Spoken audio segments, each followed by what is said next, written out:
Hello everyone. In this video today we're going to be taking a look at an article from Forbes that was published on September 29th.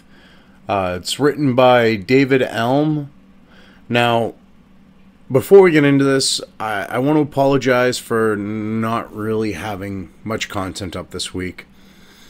Somehow, and I was before the whole situation I'm about to get into started, I was very civil. I said something that set off a far left, alt left, SJW, feminazi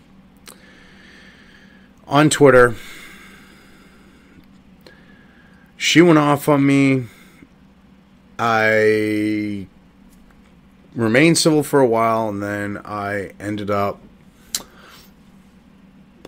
retaliating on the whole trolling thing. My trolling outdid hers, and what ended up happening is I got a 12-hour ban. And somehow from her and then just other people spreading it around, I ended up on a bunch of hit lists for the alt-left.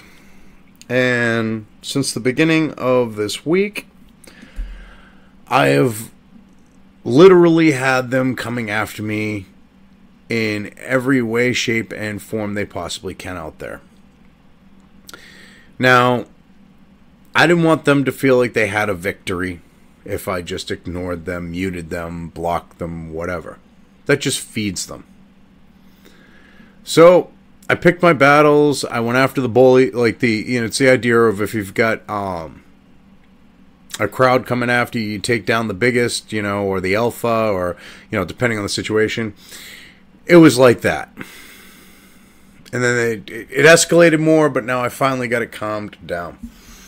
So I can get back to creating content. I gotta say, those fuckers, they really are organized. I had at one point, I shit you not, well over 100 people pigpiling on me, and it just came out of nowhere. I came online, I did one tweet, and the next thing I know, I'm getting, within 10 minutes or less, I'm having 300 to 600 notifications, and it's all fucking trolling. I'm like, what the fuck? So, yeah, those fuckers are definitely organized. Anyways, let's get into this article here from from excuse me, Bloomberg, and see what David had to write about this, because this is a complete propaganda piece for the whole white extremist type situation. And Hollywood's doing this movie to basically, go, oh, well, don't look over here. Kevin Phillips' debut feature film, Super Dark Times, takes place in 1995, but is very much a film of the present. Yeah, because you're basically trying to say that and create it a slant that we've got to worry about the big bad white extremist.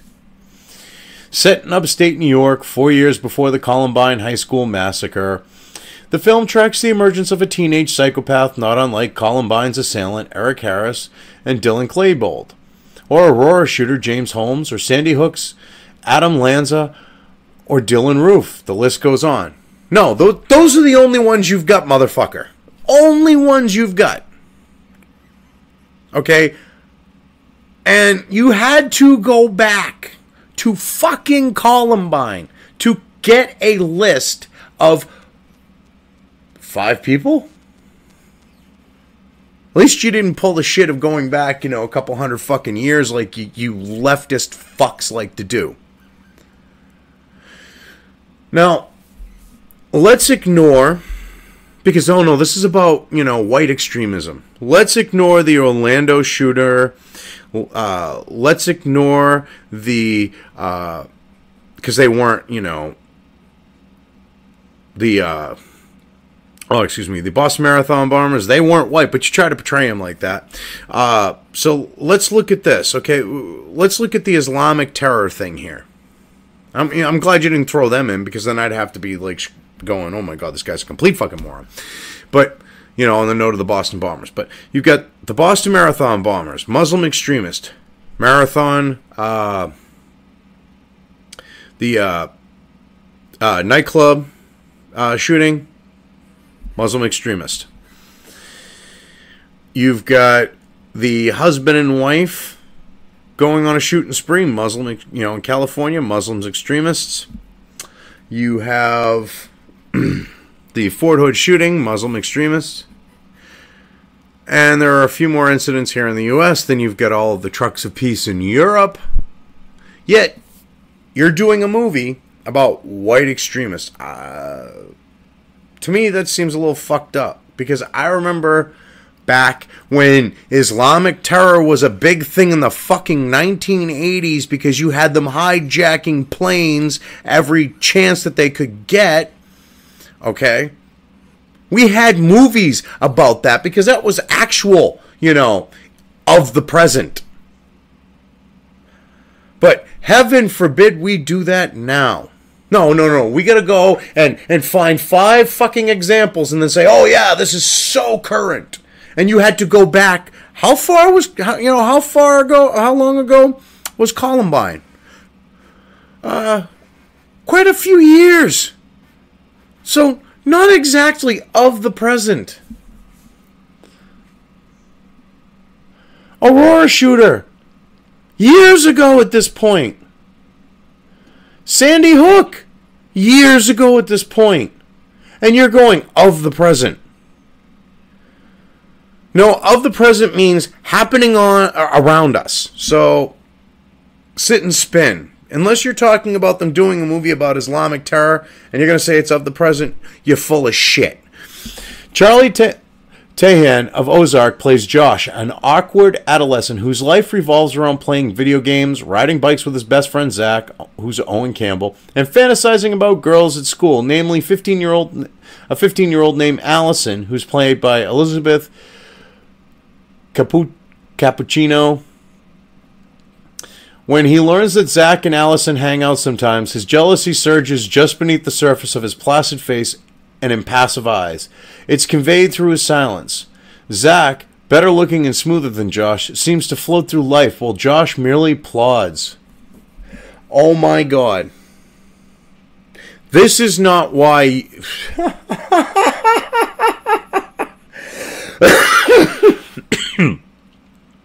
This is not exactly a good basis for your white extremist shooting spree type of movie. Kid gets jealous, goes on shooting spree. Wow, Hollywood. You're trying to portray whites as the people who are going to go around shooting and killing people, when it comes down to the fact that that's not going to be the case. And you're using that as your plot point for it to happen. Oh my fucking god. Josh's turn from an average teenager with teenage problems to an ageless psychotic occurs in an instant. He, Zach, and 2 other boys are playing in a field where they brought Josh's older brother's military sword to crush milk cartons. An argument between the boys escalates and results in a horrific accident, marking the end of what might end up to then feel like a nostalgia piece about male friendship and coming of age in the days of cordless telephones and the beginnings of a psychological thriller that examines how one's event could forever alter the lives of those involved and even those who weren't. Oh my god. This is fucking hilarious. He's trying to portray this part of the movie as something like Stand By Me. Oh my god. I'm sorry, but when you're talking, you know, the idea of, as someone who grew up, you know, from the mid-70s on, your description of the 90s is a little bit funny. It just, I just, it's the age of the cordless phone. No, there were cell phones back then. People had them. I had one in 95. Jesus. You try to make it sound like it's so far in the past, but irony is one of your examples came from 4 years, after this. Jesus Christ, dude. It's so current, but yet one of your examples is 18 years old. Oh, God. So, it's the beginning of a psychological thriller. I love that. Alter the lives of those involved. I could picture this being read with the movie voice. Jesus Christ, dude. Yeah, you're right for movies and shit, but I don't know. Phillips shot the film in Kingston, New York, in the Hudson River Valley, whose verdant hillside and quiet residential streets imbue super dark times with a calmness that believes the terror that hijacks the serenity and forces everyone in town, whether consciously or not, to reckon with evil. The setting also welcomes comparisons to earlier films about unexpected tragedy befalling a group of friends, such as Stand By Me and River's Edge. That was me literally face-palming. Okay? I just literally went... Because he is trying to compare a freaking white extremist propaganda... And I'm not saying propaganda on the note of it's white extremist propaganda, like white extremists is pushing shit. No. All right, let me rephrase that. It's anti-white, portray them as extremists, propaganda. Okay? And you're going to compare it to Stand By Me.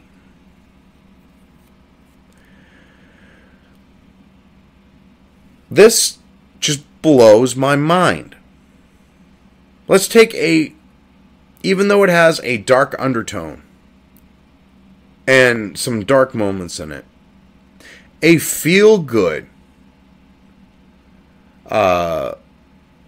coming-of-age story like Stand By Me, because there is tragedy that happens. It doesn't, get beat up or whatever, but the tragedy really doesn't happen to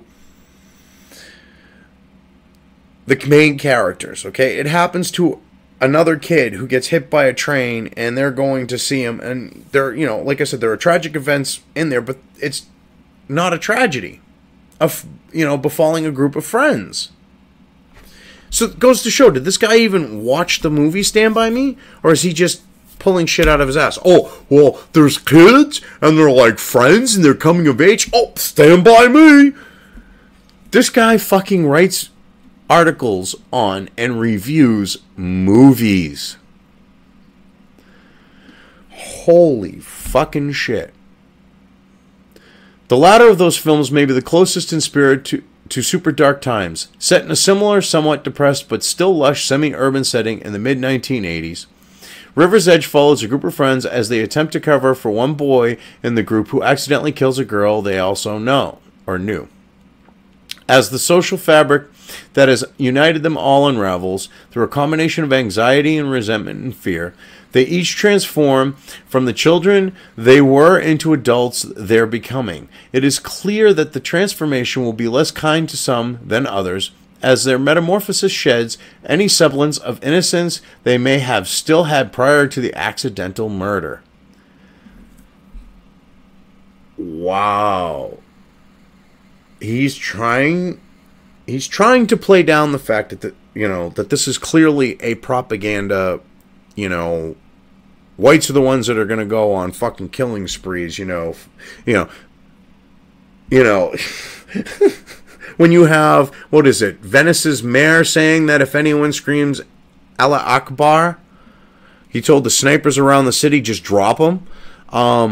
That should give you a sign that you shouldn't have to worry about the white extremists, but let Hollywood and this fucking moron who's retarded, both of them, Hollywood is retarded. as well. But this gaggle of retards, okay, they are literally gonna go and try to say, watch out for the big bad white extremists. If you're gonna do that, I hope this guy's a member of fucking Antifa. Oh wait, it's set in 1995 or yeah. So yeah, 95. So we really can't do that. Can't do the skinny jeans. Can't do the cover his face. But yeah, if you want to talk about white extremism, let's talk about Antifa. You know, as they're say it, punching Nazis. Which, getting back to what I started with there, with what had happened to me. Most of them were little Antifa punks. And let me tell you, they don't know the idea of trolling. They really don't. But, yeah. If you want to talk about white extremism, why aren't you doing a movie about an Antifa little pissant who snaps, loses his shit, okay, is living with mommy and daddy, you know, and by night he's home, being a good little boy, and by day he's out there, you know, starting shit and having to hide his Antifa gear. You know, he's like basically throwing it in a bag, and he's starting to stink so fucking bad because he can't wash it because his mother does his laundry for him, and she would be like, oh my God, my kid's an Antifa. And then the father would be like, all right, you got a choice. You get the fuck out of that shit, or you get the fuck out of, you know, you either get the fuck out of that shit or you get the fuck out of the house. That would be a white extremist movie these days. Okay? But no, we're not going to have an actual accurate representation of white extremism. Because if you did that, then you couldn't cover for the little fuckers, now could you? Oh my God.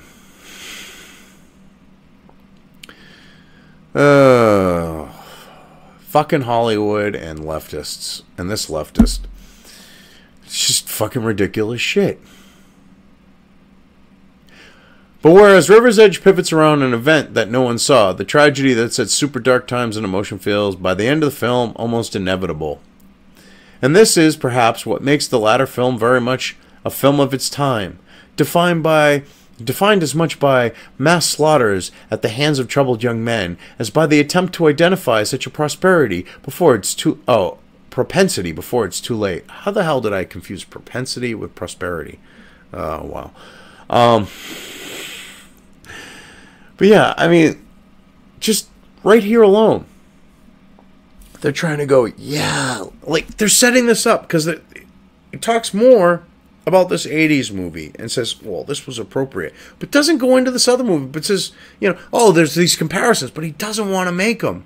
Could it be the fact that he knows that he's talking out of his ass right now, and that it could be like, you know, the idea of Gamergate, or where the press was basically being, you know, handing shit around to each other, and they were being handed shit, you know, to report on, kind of like, you know, all of the, you know, fake news, mainstream, lamestream media, with Hillary and Podesta giving them updates on what to report, and, you know, basically that 1984 type shit. Well, it seems like it's actually happening here as well. So because you're talking a lot about a different movie from the 80s, and then you try to say, oh yeah, it's like this, but you're not giving an example of how it is, really.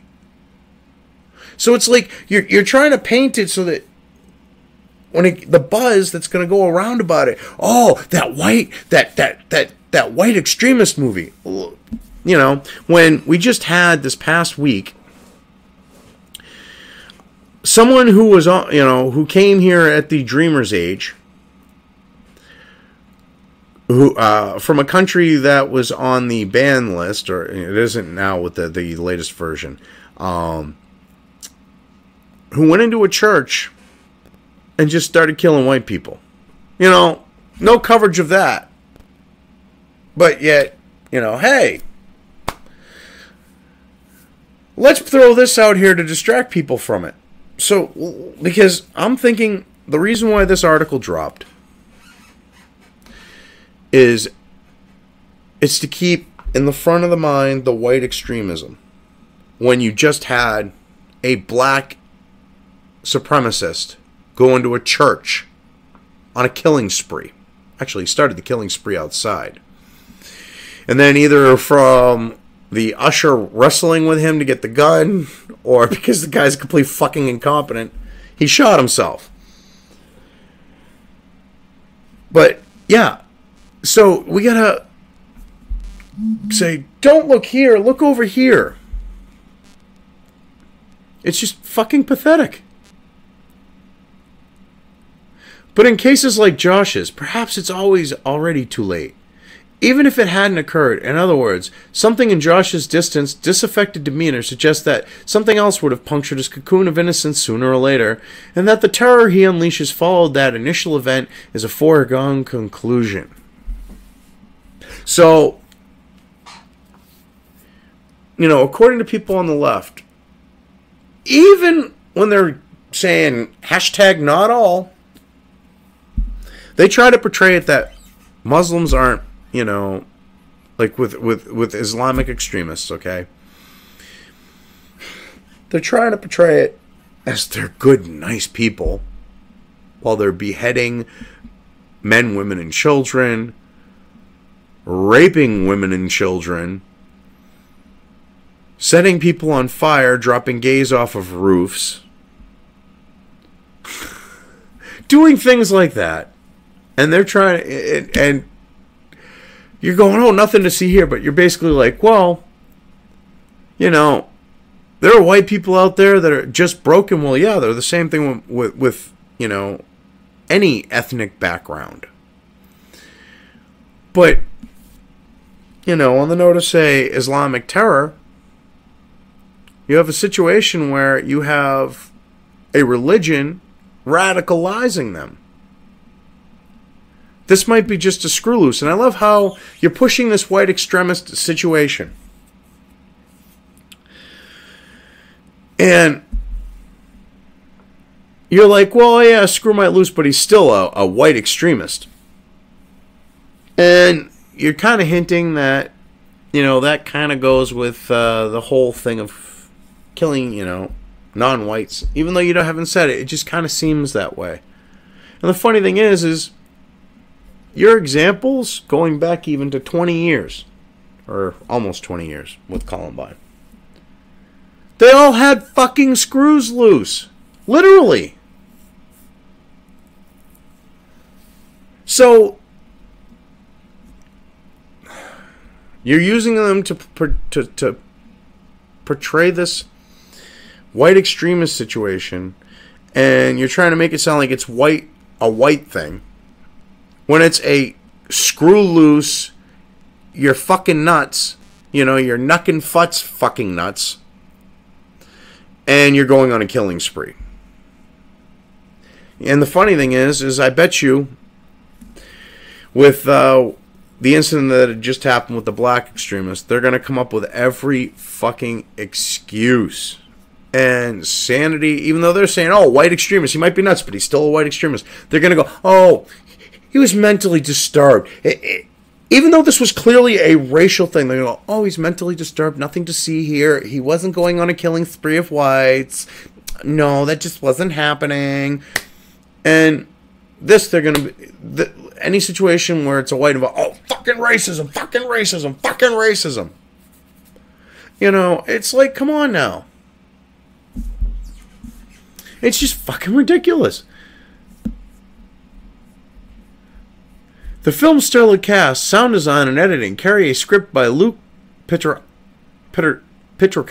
and Ben Collins that, in other hands, might not have been nearly as so successful. I don't think this is going to be successful. Because whites make up the overwhelming majority. Your pussy hat, far left, feminazi loving, SJW fucking types and all those. You might bring them in with this because they hate, they're self-loathing, types that hate themselves and anyone who has the same skin color as them, that, melanin deficient skin color. Yeah, so they'll probably watch this, but a lot of people are going to see through this shit, and they're going to be like, yeah, okay, I'll pass.